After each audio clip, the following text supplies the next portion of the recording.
Namhlanje sikhuluma ngesihloko esibalekile esithi the light moves when you move. Ukukhanya kunyakaza mawukuthi nawe uyamuva. Ngiyangibona kakhulu mas-drive ebusuku ukuthi on average kuthiwa imoto eziningi they can only cover i-light ka 45 meters. Ama-headlights they cover only 45 meters. But I find it very interesting ukuthi mas-drive i-distance ende kodwa ukubona kwethu sibona u-45 meters kuphela. Why ngisho njalo? Ngicabanga ukuthi mfethu kubalekile ukuthi siqonde ukuthi ngenkathi udrive imoto yaphambili nokukhanya kuyamuva kuyaphambili. Ngokwenze njalo ugcina usuyithola usukhava i-distance ende. The reason why ngisho njalo mfethu, i-journey i-unfolder as you move. There are people who are standing somewhere mfethu bacabanga ukuthi ufana bathole i-understanding ye-journey yonke completely. Kanti the light moves when you move.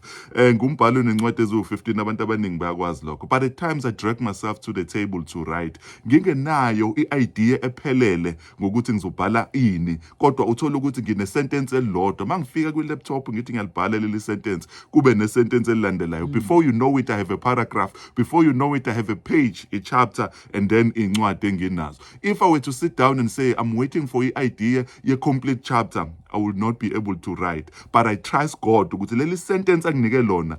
My responsibility is to go to the desktop, noma i-laptop ngifike ngibhale leli sentence. As I write, the light moves as you move. There are people with great ideas. Unfortunately, they are waiting for a complete blueprint.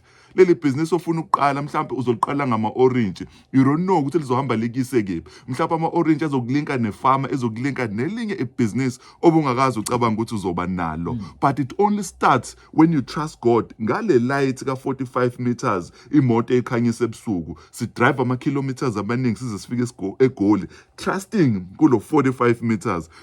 Sengivala mfethu. Masifunda iBhayibheli kuthiwa abantwana bako-Israyeli bezocross iJordan. All that was required of them was ukuthi nje bephethe umphongolo bagcobhoze unyawo. Ngenkathi begcobhoza unyawo bezowela amanzi started flowing. Amanzi awamanga ukuflowa while they were still on the river bank. Water stopped flowing when they were moving. Kuningi singakusho ngoba even uNkulunkulu eBhayibhelini mabembiza ngensika yomlilo, it was moving with them as they were moving. What are the ideas that have stalled in your life because you are waiting for the complete picture? uNkulunkulu ekuthemba ukuthi I will move as you move. Lokho engikutshengisa khona, move with it. God is love. God will move as you move. The light will move as